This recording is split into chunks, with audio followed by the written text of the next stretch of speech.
What's up everybody, it's Guubums back with another comps video. It's a new patch, so that means new video. The meta right now is pretty reroll heavy, so if you guys are a fan of reroll comps, you're going to be very happy. For those of you guys who don't know, reroll is just pretty much going for a 3-star on a lower level, rather than going level 8 and playing for 4 costs. That being said, there are still going to be a couple level 8 comps that are pretty strong, but unless you have the spot for them, it's going to be a little bit tougher to get into. Whereas I'd say for reroll, more often than not, you can kind of like force a spot that is otherwise just not even that good to begin with.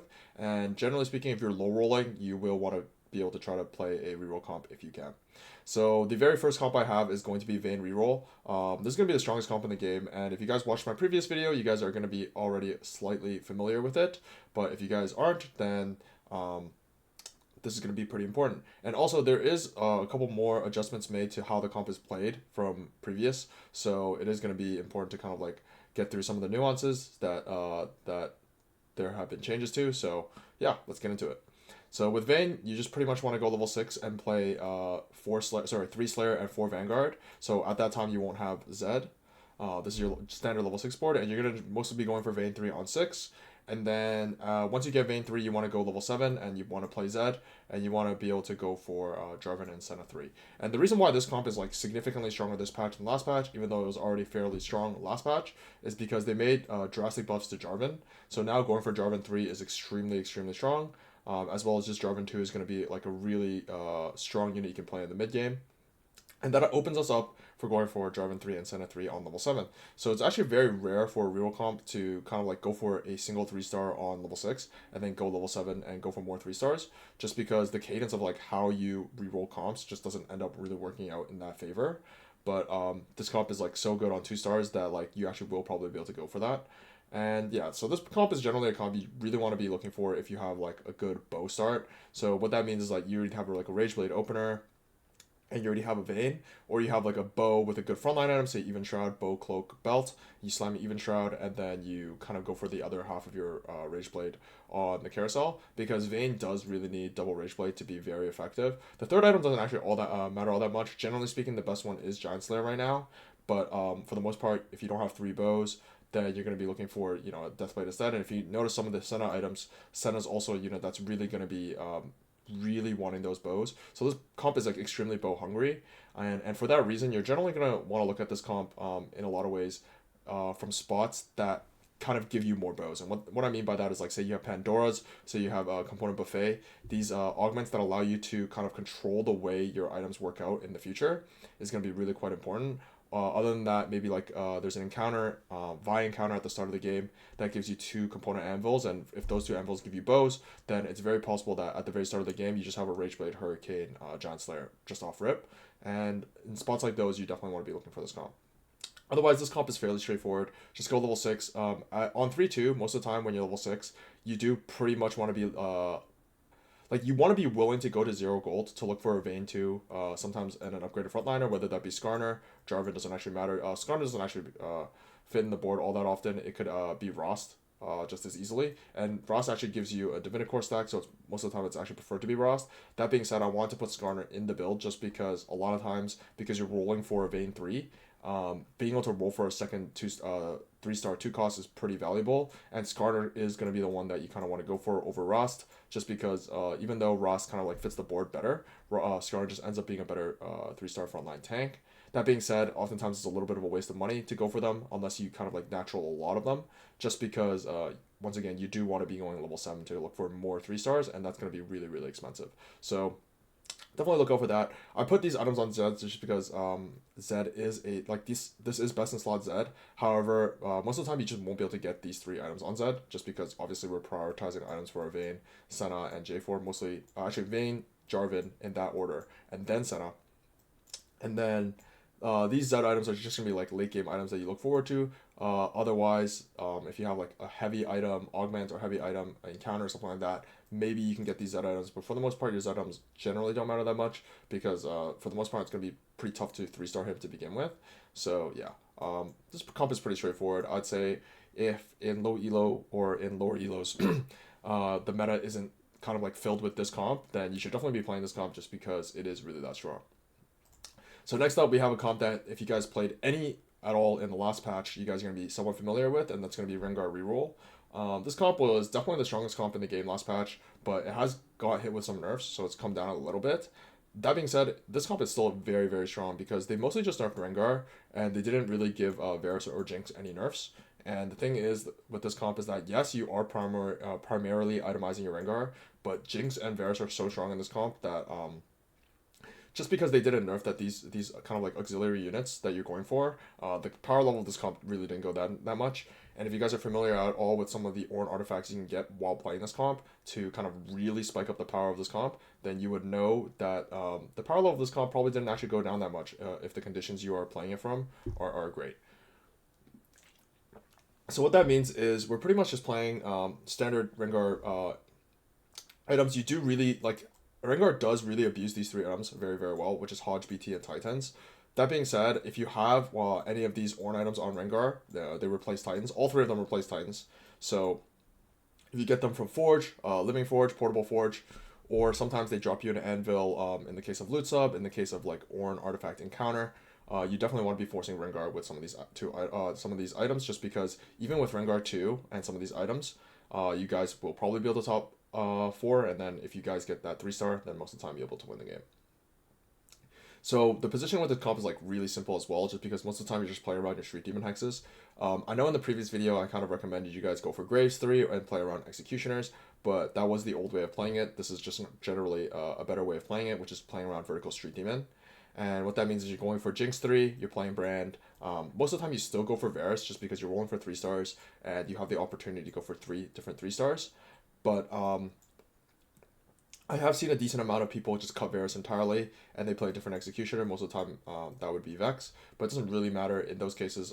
Like that, I think that's a little bit more of a niche case, just because you do really want to be going for those 3 stars, and because Varus holds like items that Rengar doesn't actually like that much, very well. In the case of like rods, in the case of like extra items such as Shojin, Shiv, stuff like that, that it is quite valuable to go for Varus still, but there are going to be some scenarios where you'll find yourself just like playing Vertical Street Demon the entire game. Jinx is your best executioner spat holder. She holds your last whisper if you get one. But something to note is that even if you don't manage to get like some of these extreme S tier artifact items on your Rengar, so there are a couple other ones that are actually very good on your Jinx. And what that means is that I'm specifically talking about Fishbones and Manazane, which are fantastic on Jinx. So in this case, like maybe we just put it on Jinx. And with Fishbones Jinx, she actually just hits backline. And the way Rengar works is that he jumps the lowest HP unit within 2 hexes. And the reason why Fishbones Jinx is insane is just because Jinx will just start poking some of the backliners. And when the backliners get poked, Rengar is just going to target them and kill them. Otherwise, if they don't take any damage in the backline, that it's going to be really difficult for Rengar to jump on them and kind of get that assassinate off, which is another reason actually why like itemizing Brand and Varus in this comp is going to be quite valuable, just because they start poking at that backline, and as they start poking at that backline, then Rengar's just going to jump to them, kill them. The enemy teams don't have any more DPS, they'll have like 3 tanks left, and then by then the fight will be easy pickings. Otherwise, yeah, this comp is like really, really straightforward. Once again, it's another reroll comp, so if you guys aren't seeing too much of this at your guys' elo or in the lobby that you guys are seeing, maybe you guys scout on 2-1, there's no one playing Rengar. If you guys get a Rengar from one of the early game drops, you should be looking for this comp. The last thing of note I should say is that this comp really abuses healing augments, and by healing augments I just mean like lifesteal augments, Sated Devourer, healing orbs, stuff like that end up being really strong. I would say overheal is quite bad, so don't take that augment, just because that's an auto attack based augment, and Rengar mostly does damage off his spell. His auto attack is just like the cadence on it doesn't end up being all that great. I wouldn't get tricked into taking that augment. I think, truth be told, Riot really needs to buff that augment, but until then, it's not that relevant. So next up we have Brand Ziggs duo carry. This is a fast 8 comp, so if you guys are familiar with fast 8, this is going to be one of the best fast 8 comps probably of the patch, if not the single best one. If you guys like fast 8, this is going to be, generally speaking, what you should be looking forward for. And yeah, this comp is pretty straightforward. You just go level 8, and your main board is going to be these 8 units over on the left. Brand really wants Shojin Jewel Gauntlet, and the third item doesn't actually end up mattering that much, but the Guard Breaker ends up being quite good, just because it synergizes really well with the Jewel Gauntlet. But if your third item is a Giant Slayer, a Death Cap, all those items, like any items that gives like kind of that raw damage is gonna be okay. But yeah, it's gonna be pretty straightforward. Otherwise, Ziggs holds another set of Shojins, Shojin and anti-heal if you can get it. That being said, this Shojin doesn't actually end up mattering all that much because the Shiv becomes more important. Once you have your Shojin on brand, your Ziggs is your dual carry, so your Ziggs kind of like gets the leftover items. You get anti-heal, you get shred, but it is still valuable to get a Shojin on Ziggs if at all possible because obviously Shiv can be put on someone else.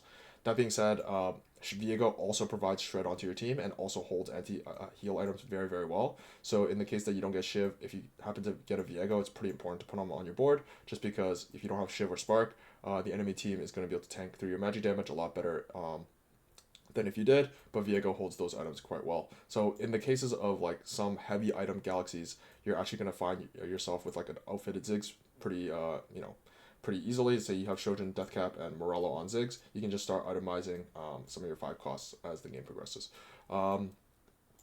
Nico just takes your generic tank items. It doesn't really matter which ones you get here. I just put these items because I find myself like building them fairly often, but it doesn't really matter all that much. It is important to note that Nico and Echo kind of like form a really good pair just because you get that strategist, but like it's not all that important to start playing more strategists. So I have heard people ask me like, oh, why you're not like playing Yumi, especially like LeBlanc. If you guys actually read strategist in general, it's that 2-piece that really kind of like gets a lot of value. Obviously in this comp we're playing a 3-piece in Ziggs, Nico, and Echo. You'll see a lot of comps that play Ziggs, Nico, and Echo together, but it's not all that important to start playing these. It's actually just better to play some of these 1 costs, which if you have in the early game is kind of like an easy way to get into this comp, just because like being able to get Zyro 2, Mundo 2 for your level 8 makes it a lot cheaper to roll for. Obviously you kind of just need 1-star copies of Brand and Ziggs to start off your like stage 4, but obviously as the game progresses you're gonna want upgrades for some of these units. Echo as well and Veigar as well are going to be units you can find in the mid game, Mordekaiser as well, that are going to be really nice to have on your board just because like you can get your opener to have like a Mordekaiser or like 3 Street Demons to start. They buffed Veigar actually to make him work with Jewel Gauntlet. This is not something you guys are going to be too concerned with, but just like in the last patch, Veigar wasn't working with Jewel Gauntlet very well. It just strictly wasn't working on him, so he was bugged. But right now, if you have Veigar with, say, a Poppy in the early game as your opener, and you Cyber Boss your Veigar, then Veigar is going to be a fantastic item holder for both of these units. And even though Zyra is not the best item holder, something like a Seraphine actually is. Obviously, Zyra is mostly just a trade bot, but Seraphine outputs a lot of damage and actually holds the Ziggs items really, really well because Morello is her best item. Obviously, Shojin, generic mana item is going to be really good on this unit, but yeah, pretty good. And then pretty much you're just capping around Viego Kobuko. If you happen to get both of them on level 8, then you can drop Zara and Dr. Mundo for Kobuko and Viego. And a lot of these, in these cases, if you have a Ziggs 2, you have a Kobuko 2, you actually want to be playing Poppy on level 9 for that 4 Cyber Boss, because that would upgrade all your Cyber Bosses, which includes Ziggs, Kobuko, and even Veigar is kind of like valuable in that sense, in those cases rather. And yeah, this is like kind of one way to cap out. Otherwise, this Poppy can be anything. Aurora is generally speaking a really strong cap out unit, but it doesn't really matter. Any 5 cost will do at that point. I actually just won a game recently playing double Viego. Obviously, Viego at this point is getting your 4 techie buff, and just having 2 of them is like really consistent. Yes, you don't get the extra unit that Viego tends to give you with his trait, Soul Killer trait, I believe. But it's still pretty valuable to have 2 of them just because Techie kind of like reduces damage of the units on the enemy team, as well as it kind of like more easily and more consistently applies that magic shred. Alright, next up we have Veigar reroll. So this comp actually it was already quite strong last patch, but the itemization they did with Veigar, the itemization changes they made with Veigar was actually really beneficial, just because now you can build your Gauntlet on him. So the single best in slot on this comp is going to be blue buff Nashor's Gunblade, but if you can't get that, like some of these other side items actually end up being a lot like more viable now. So like say in the case you don't get Gunblade, you can actually just go Shojin. Double mana is very good on him. Blue Shojin or blue Adaptive are both good. That being said, Adaptive I think generally speaking you don't want to build, just because most of the time this cloak and tier, like the tier becomes blue buff and then the cloak ends up becoming a spark, just because you don't actually need AP items on Veigar. If you notice, you go blue and Nash's that requires no AP items. The third item, sure, oftentimes you can go GS, right, and then again you just don't need that rod.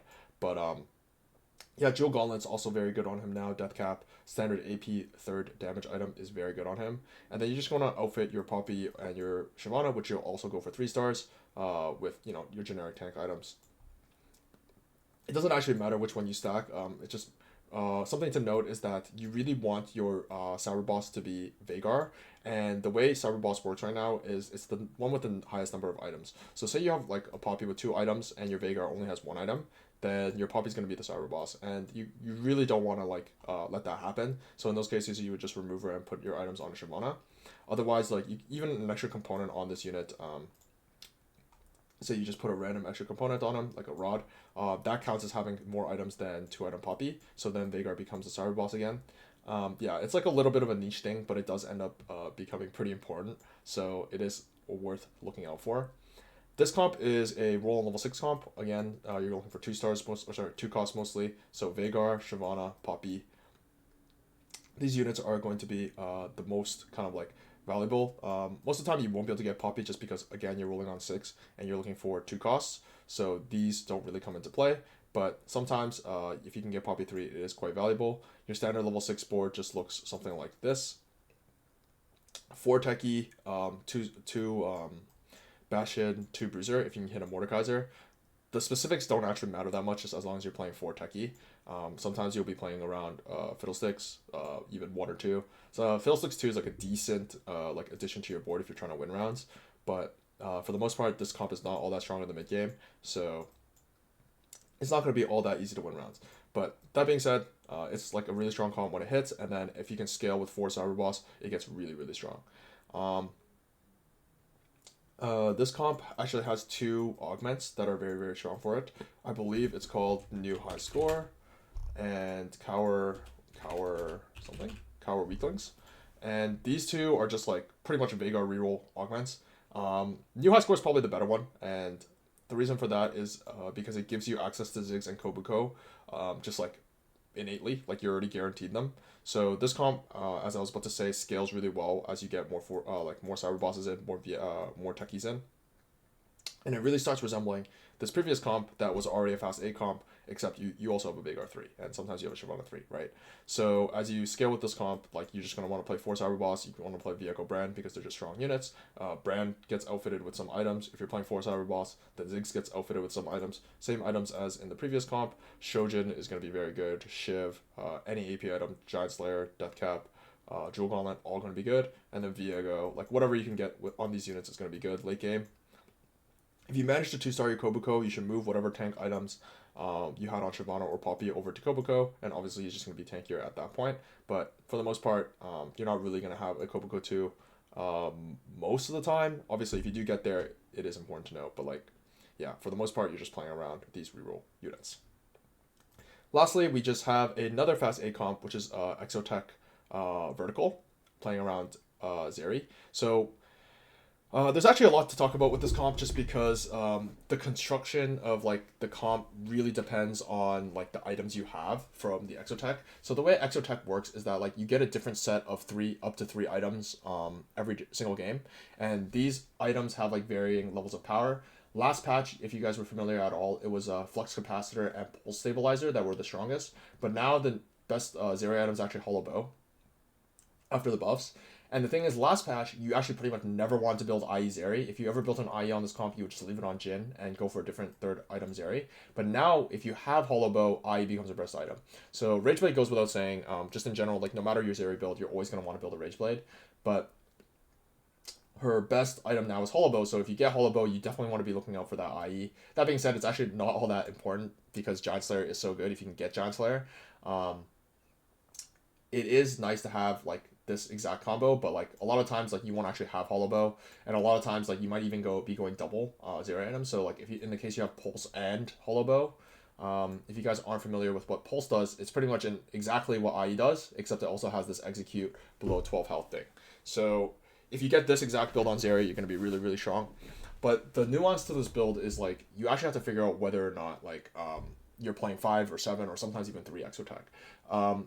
The comp I put here is mostly going to be playing around 5 exotech, so I think if you're 7 exotech, your item on the 7th exotech is not that good. You're going to want to be looking for this comp. Like say, for example, you have Hollow Bow and Pulse Stabilizer on your 3 exotech and 5 exotech, then you're just going to want to hard force this comp because it's so strong. And then in that case, you play 5 Bastion. Oh, sorry, 4 Bastion. That being said, it is still fine to play 7 exotech.